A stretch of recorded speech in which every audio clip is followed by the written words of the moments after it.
Hello students, স্বাগতম জনাইছো আজি আমাৰ বিশেষ ক্লাছ MCQ ফাৰ্ষ্ট ইনটেষ্ট হৈ গৈছে এতিয়া গোলাঘাট ডিষ্ট্ৰিক্টৰ আমাৰ গোলাঘাট ডিষ্ট্ৰিক্টৰ ফাৰ্ষ্ট ইনটেষ্টৰ পেপাৰখন মই সলভ কৰিবলৈ লৈছো MCQ পাৰ্ট 2 তোমালোকক যদি বাকি থিওৰি পাৰ্ট 2 যদি লাগে মোক তেতিয়া কমেন্ট কৰি জনাবা তেতিয়া মই বাকি থিওৰি পাৰ্ট 2 সলভ কৰি দিবলৈ চেষ্টা কৰিম ঠিক আছে আমি ফাৰ্ষ্ট MCQ খিনি চাই লওঁ কেনেকৈ সলভ কৰিব লাগে একদম ভাল কোৱেশ্চন আহিছিল ভাল MCQ আহিছিল একদম পেপাৰ ষ্টেণ্ডাৰ্ড একদম ক'বলগীয়া আহিছিল সকলো ষ্টুডেণ্টে কৈছে যে একদম সলভ কৰিব পৰা পেপাৰ আহিছে সকলো একদম ভাল হৈছে চাই যাওঁচোন আমি ফাৰ্ষ্ট কুৱেশ্যনৰ পৰা x y ব্যস্তানুপাতিক x যদি y যদি ইনভাৰ্সলি প্ৰপৰ্চনেল হয় x তো যদি y ইনভাৰ্সলি প্ৰপৰ্চনেল বা x to y ব্যস্তানুপাতিক that means x inversely proportional to y যদি ব্যস্তানুপাতিক হয় তেতিয়া এটা আনটোৰ বিপৰীত হয় যদি x তো যদি বাঢ়ে যদি x বাঢ়ে তেতিয়া কি হয় y কমি যাব যদি x কমে তেতিয়া কি হ'ব y বাঢ়ি যাব এটা আনটোৰ বিপৰীত হৈ যায় তেতিয়া আমি যদি ইয়াত চাওঁ x বাঢ়িলে y বাঢ়ে তেতিয়া এটো ইনকাৰেক্ট মানে x কমিলে y বাঢ়ে কাৰেক্ট আমাৰ বি অপচনটো কাৰেক্ট বাকি কিটা নাচালো হ'ব ঠিক আছে এনেকৈ আমি সলভ কৰিম এতিয়া বাকিখিনি এতিয়া আহিছো আমাৰ 2 নম্বৰ কোৱেশ্চনটো দিয়া আছে যে p, q, r, s সমানুপাতত থাকিব যদিহে p q = rs b অপচনটো দিয়া আছে p r = qs c অপচনটো ps = qr d দিটো s r = qr দি আছে হল ঠিক আছে যদি সমানুপাতত থাকে চাৰিটা নাম্বাৰ যদি সমানুপাতত থাকে দেখিবলৈ কেনেকুৱা হয় যদি সমানুপাতত থাকে p / q হ'ব r / s এনেকৈ লিখিব পাৰো এইকিটা ঠিক আছে যদি সমানুপাতত থাকে তেতিয়া আমি p / q = r / s বুলি লিখিব পাৰিম তাৰপিছত এটো কি হ'ব ক্ৰস মাল্টিপ্লাই যদি কো p * s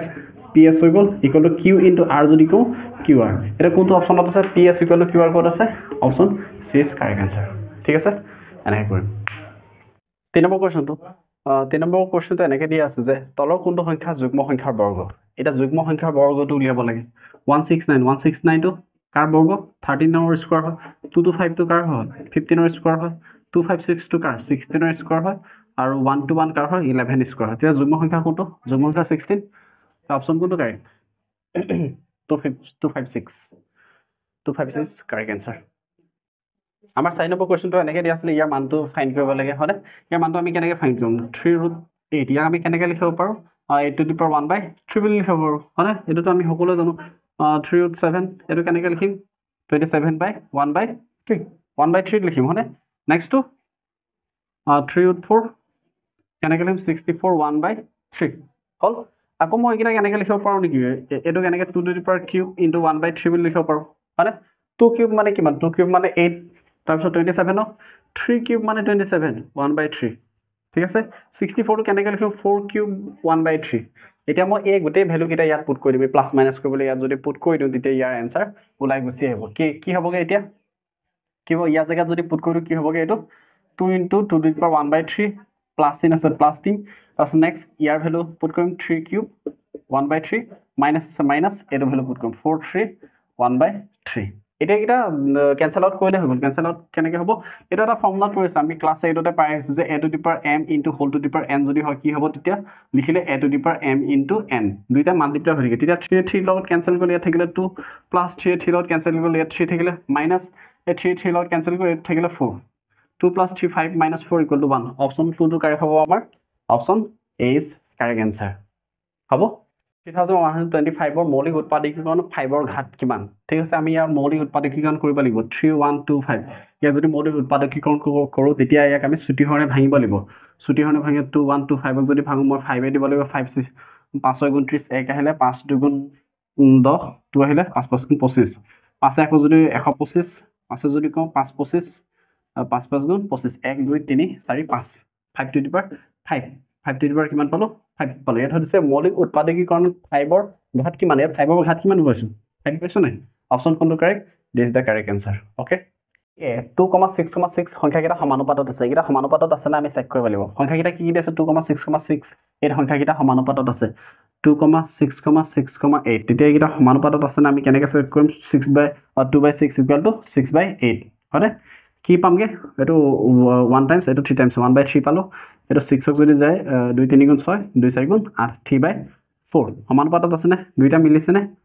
নাই দুইটা সমানুপাতত নাই মানে a টো অসত্য a সত্য কত আছে এটো a সত্য তাৰছত r টো চলো abcd যদি সমানুপাতত থাকিলে হয় তেতিয়া ad = bc হয় তো কি হয় abcd সমানুপাতত আছে abcd যদি সমানুপাতত থাকে a by b হ'ব আৰু c by d হ'ব হয়নে ক্ৰছ মাল্টিপ্লাই কৰিলে a d পালো b into c bc পালো ওলাইছে নে a d bc তাৰ মানে r টো সত্য কিন্তু a টো অসত্য a অসত্য r সত্য ডি অপচন আমাৰ কাৰেক্ট 7 নম্বৰ কোৱেশ্চনটো যদি চাম 7 নম্বৰ কোৱেশ্চনটো কি বুলি দি আছে উক্তি এ যিকোনো এটা অখণ্ড সংখ্যা কিৰ বাবে 2q এটা যুগ্ম সংখ্যা 2q এটা যুগ্ম সংখ্যা যিকোনো এটা অখণ্ড সংখ্যা কিৰ বাবে মই q এটা ভ্যালু লৈ লৈছো ধৰিছো 2 লৈছো হ'ব কি ভ্যালু লৈছো 2 লৈছো 2q এটা যুগ্ম সংখ্যা 2q মানে 2 এটা মাল্টিপ্লাই কৰিম ইকুৱেল 4 এটোটো এটা যুগ্ম সংখ্যা হয় কাৰেক্ট a ইজ কাৰেক্ট উক্তি ইজ কাৰেক্ট উক্তি বি যিকোনো এটা অখণ্ড সংখ্যা কিৰ বাবে 2q + 1 এটা অযুগ্ম সংখ্যা 2q + 1 2q + 1 q ভ্যালু মই কিমান লৈছো 2 লৈছিলো +1 2 * 4 + 1 = 5 এটা এটা অযুগ্ম সংখ্যা গম পাছনে এটা যুগ্ম সংখ্যা কাৰেক্ট তেতিয়া উক্তি বি টো কাৰেক্ট তেতিয়া কোনটো হ'ব উক্তি এ শুদ্ধ আৰু বি শুদ্ধ অপচন কোনটো সি টো কাৰেক্ট ঠিক আছে বুজি পাইছনে যিকোনো এটা অখণ্ড সংখ্যা আমি লৈ লৈছো 2 ললো হ'ব মই কিৰ বাবে চালো 2q এটা যুগ্ম সংখ্যা 2q মানে ইয়াত q ভ্যালু পুট কৰিছো 2 * q 2 ভ্যালু 2 পুট কৰিলো 2 * 4 পালো এটা এটা যুগ্ম সংখ্যা হয় ঠিক তেনেকৈ যিকোনো এটা অখণ্ড সংখ্যা কিৰ বাবে 2q + 1 এটা অযুগ্ম সংখ্যা 2q + 1 মই ইয়াত q ভ্যালু পুট কৰি দিলো 2 * 2 + 1 2 * 4 + 4 + 1 = 5 এটা এটা অযুগ্ম সংখ্যা দুটা কাৰেক্ট তেতিয়া কি হ'ব আমাৰ অপচন সি টো কাৰেক্ট a শুদ্ধ আৰু b অশুদ্ধ যোগাত্মক অখণ্ড সংখ্যা a আৰু b ৰ বাবে যদি দুটা যোগাত্মক সংখ্যা কি a আৰু b ৰ বাবে যদি a = b কি হয় তেন্তে a গসাও a, b কি হ'ব বুলি সুধিছে হয়নে a = b মই ধৰিছো যিকোনো এটা নাম্বাৰ লৈছো ধৰিছো নাম্বাৰ 6 লৈছো a জায়গাত মই 6 লৈছো আৰু b জায়গাত তে কি হ'ব b আৰু q জায়গাত কি হ'ব 2 3 * 6 হয়নে 2 3 * 6 b ভ্যালু কিমান 2 হৈছে a ভ্যালু 6 হৈছে q ভ্যালু 3 হৈছে এতিয়া মই যদি চাও সুধিছে যে গসাও a, b ৰ গসাও সুধিছে গসাও a, b তাৰ মানে গসাও কাৰ উলিয়াব লাগিব আমি গসাও a জায়গাত আমি 6 পাতিম b জায়গাত 2 পাতিম ইহত দুটাৰ মাজত আমি গসাও উলিয়াম 6 আৰু কমা যদি 6, 2 যদি গসাও দিয়াম 6 ক ভাগিলে 2 3 * 6 2 যদি ভাগো 2 * 2 হয়নে তেতিয়া ইহত দুটাৰ গসাও কি হ'ব 2 2 মানে কি 2 মানে b নেকি বাৰু 2 মানে b হয়নে 2 মানে কি পালো b পালো তেতিয়া আমাৰ অপচন কোনটো কাৰেক্ট হ'ব c আমাৰ কাৰেক্ট হ'ব যদি দুটা যোগাত্মক অখণ্ড সংখ্যা a আৰু b ৰ বাবে যদি a = b কি হয় তেন্তে গসাও a, b কি হ'ব আমাৰ आंसर b হ'ব ঠিক আছে স্টুডেন্টস কোশ্চেন নম্বৰ 9 লৈ আহিছো আমি কোশ্চেন নম্বৰ 9 ত কি দি আছে 24/2 to the power 3 into 5 to the power p দশমিক বিস্তৃতিত যদি দুটা অংক থাকে p ৰ মান কিমান হ'ব ঠিক আছে এই সংখ্যাটো যদি দশমিক বিস্তৃতিত যদি ইয়াক যদি মই দশমিক বিস্তৃতিলৈ যদি কনভাৰ্ট কৰো তেতিয়া ইয়াত দশমিক বিস্তৃতিত কেইটা অংক থাকিব দুটা অংক থাকিব হয়নে তেতিয়া p ৰ মান কিমান হ'ব বুলি সুধিছে এতিয়া আমাক নাম্বাৰটো কিমান দিয়া আছে 24/2 to the power cube into 5 to the power p ইয়াৰ দশমিক বিস্তৃতিত কেইটা অংক থাকিব লাগিব যদি দুটা অংক যদি থাকে তেতিয়া এই p ৰ মানটো কিমান হ'ব হেতু সুধিছে এটো কোৱেশ্চনত ঠিক আছে কোৱেশ্চনটো বুজি পাইছো তাছত এতিয়া আমি কি কৰিম এই সংখ্যাটো যেটো 24 সংখ্যাটো আছে এই সংখ্যাটোক মই ছুটি হৰণে ভাঙিম ইয়াত 24 যদি ভাঙো 2 * 12 = 24 হয়নে 2 * 6 * 12 2 * 3 * 6 বুজি পাইছো না এটো তা 2 কেটা পালো 3টা পালো আৰু 3 এটা পালো মই ইয়াক এনেকৈ লিখিম 2 to the power cube into 3 বুজি পাইছো না এটো বস্তু এটো ভগাটো 2 to the power cube into 3 পালো 24 যদি ভাঙো নেক্সট থাকিলে 2 to the power cube into 5 to the power p হল এটা 2 to the power cube cancel হল কি থাকিলেগে 3/5 to the power p হল এইটো বস্তু হে থাকিলে এতিয়া মই এই অপচন কিটা পা এটা এটা পুট কৰি চাম p ভ্যালু কোড স্যাটিসফাই কৰে হেতু চাম যদি p = 1 হয় যদি p যদি 1 হয় p ভ্যালু জায়গাত মই কিমান পুট কৰিম 1 পুট কৰিম 5 to the power 1 তাৰ মানে 3/5 5 যদি 3 ডিভাইড কৰো মই কিমান পামগে 0.6 পামগে ইয়াত চালো দশমিকৰ পিছত কেটা অংক আছে এটা অংকহে আছে ইয়াত দশমিকৰ পিছত কেটা অংক আছে দশমিকৰ পিছত এটা অংক আছে হয়নে ঠিক আছে আকৌ এতিয়া মই চালো যে আমাক দশমিকৰ পিছত দশমিক বিস্তৃতিত কেটা লাগে দুটা অংক লাগে দশমিকৰ পিছত আমাক দুটা অংক লাগে ইয়াত এটা অংকহে আছে নেক্সট সাম যদি p = 2 হয় যদি p = 2 হয় তেতিয়া কি হ'ব 3/5 to the power p value মই কিমান পুট কৰিম এই p ভ্যালু এবাৰ 2 পুট কৰিম p = কিমান লৈছো আমি 2 লৈছো এবাৰ হয়নে ঠিক আছে 3/5 to the power 2 হৈ আছে এতিয়া 5 to the power 2 মানে 5 স্কয়ার মানে কিমান 25 5 5 * 5 = 25 25 এতিয়া যদি মই ঠিক যদি ডিভাইড কৰো কিমান পামগে 0.12 পামগে 25 যদি মই যদি ঠিক ডিভাইড কৰো কিমান পাম 0.12 পাম ইয়াত চালে যে দশমিকৰ পিছত কেটা অংক আছে দশমিকৰ পিছত কেটা অংক আছে দুটা অংক আছে দশমিকৰ পিছত কেটা অংক আছে দুটা অংক আছে হল দশমিকৰ পিছত দুটা অংক কেতিয়া আহিছে যদিহে p = 2 হয় যদি p = 2 হয় তেতিয়াহে দশমিকৰ পিছত কেটা অংক আহিছে দুটা আহিছে এতিয়া তাৰ মানে আমাৰ p মান কিমান হ'বগে 2 হ'বগে p মানটো ঠিক আছে বুজি পাইছো না যদি বুজি নপা তেতিয়া মোক কমেন্ট কৰি তলত জনাবা যে এটো অংক বুজি পোৱা না মই তেতিয়া ফিৰ আকৌ এবাৰ বুজাই দিম ঠিক আছে দুটা সংখ্যাৰ অনুপাত 3:1 যদি হিহঁতৰ গসাও 16 হয় তেন্তে সংখ্যা দুটা কি কি হ'ব হেতু সুধিছে হয়নে এতিয়া দিয়া আছে দুটা সংখ্যাৰ অনুপাত 3:1 মই সংখ্যা কিটা ধৰি লম যে এটা হৈছে 26 আৰু আনটো হৈছে 1x 1x বা x ঠিক আছে এটা সংখ্যা 26 আৰু আনটো হৈছে x হ'ব তাৰছত যদি হিহঁতৰ গসাও 16 হয় আমি গসাও কেনেকৈ উলিয়াইছিলো দুটা সংখ্যা গসাও কেনেকৈ উলিয়াইছিলো ধৰি লৈছো মই এটা সংখ্যা 6 লৈছো আৰু এটা সংখ্যা 4 লৈছো ইহঁতৰ গসাও মই কেনেকৈ উলিয়াইছিলো যে ইহঁতৰ এনেকৈ মই মৌলিক উৎপাদকীকৰণে ভাঙি লৈছিলো হয়নে ভাঙি লোৱাৰ পিছত গসাও কি কৈছিলো ইয়াত গসাও কি হ'ব তেতিয়া এই কমন নাম্বাৰ কিটা লোৱেষ্ট পাৱাৰটো লৈছিলো ইয়াত 2 to the power 1 2 to the power 1 হৈছে হয়নে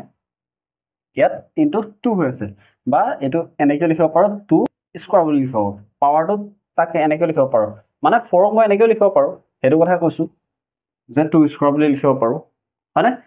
এতিয়া ইয়াত গসাও কি হ'বগে 2 to the power 2 আছে ইয়াত 2 to the power 1 আছে তেতিয়া গসাও কিমান হ'বগে 2 to the power 1 হ'বগে মানে হল গসাওটো মই এনেকৈ লৈছিলো আৰু গসাওটো সদায় কমন নাম্বাৰৰ যেটো সাধাৰণ নাম্বাৰ থাকে সেই সাধাৰণ নাম্বাৰটো ঘাতৰ নিম্নতম ঘাত সংখ্যাটো লৈছিলো ঠিক আছে ঠিক তেনেকৈ যদি আমাৰ সংখ্যা দুটা 36 হয় আৰু এটা যদি 1x হয় তাৰ মানে 36 আৰু এটা 1x এতিয়া কথাটো হল 36 ত কি কি আছে 3 into x 1x মানে 1 into x এতিয়া আমাক ইহঁতৰ এই দুটা সংখ্যাৰ কি দিয়া আছে গসাও দিয়া আছে এই সংখ্যা দুটা 36, 1x ৰ গসাও দিয়া আছে গসাওত কিমান দিয়া আছে 16 দিয়া আছে 16 টো আমি কেনেকৈ পাম obviously ইয়াত এই x ৰ জায়গাত কিমান থাকিব লাগিব ইয়াত 16 থাকিব লাগিব নাম্বাৰটো গম পাইছনে x ৰ জায়গাত কিমান থাকিব লাগিব সংখ্যাটো 16 থাকিব লাগিব তেতিয়া ইয়াৰ পৰা কমন আহিব এই কমন নাম্বাৰটো পৰা আমি গসাওটো এনেকৈ উলিয়াব পাৰিম ঠিক আছে এতিয়া যদি এই নাম্বাৰটো যদি 16 হয় তেতিয়া মোক কি হ'ব 3 into 16 কিমান হ'ব 48 1 into 16 কিমান হ'বগে 16 তেতিয়া সংখ্যা দুটা কি হ'ব 48 আৰু 16 ক'ত পাইছো 48 12 48 12 নহয় 48 10 নহয় 16 12 নহয় 48 16 option number D is correct এনেকৈ কৰিম হ'ব তিনিটা ঘন্টা আছে হেকিটা 6 12 আৰু 80 মিনিটৰ সময় মূৰে বাজে কিমান সময় মূৰে ঘন্টা ধৰিছো তিনিটা আছে এটা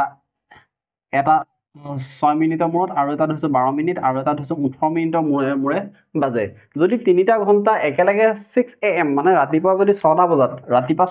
যদি এই 6টা বজাত যদি বাজে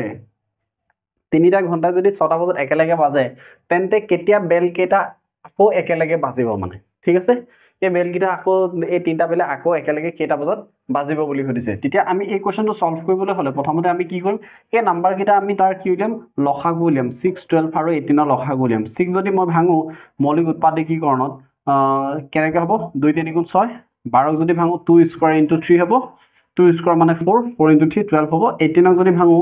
2 into 3 স্কয়াৰ হ'ব 3 3 গুণ 9 2 গুণ 18 তা লসাগু কি হ'ব তেতিয়া লসাগু কিমান হ'ব 6, 12, 18 ৰ লসাগু কিমান হ'বগে লসাগুত সদায় সাধাৰণ নাম্বাৰটো ডাঙৰ ঘাতটো লাগে 3 স্কয়াৰ আৰু এটো 2 স্কয়াৰ কিমান হ'লগে 3 স্কয়াৰ মানে 9 into 4 = 36 কিমান পালগে 36 যদি ৰাতিপুৱা যদি 6টা বজাত বাজিছিলে তাৰছত আকৌ কেতিয়া বাজিবগে 6টা 36 ত বাজিবগে মানে ঠিক আছে অপচন কোনটো হ'ব 6:36 am ত আকৌ ই বাজিব ঠিক আছে এটো বুজি পাইছনে একেবাৰে ইজি আহিছিলে এটো কোৱেশ্চন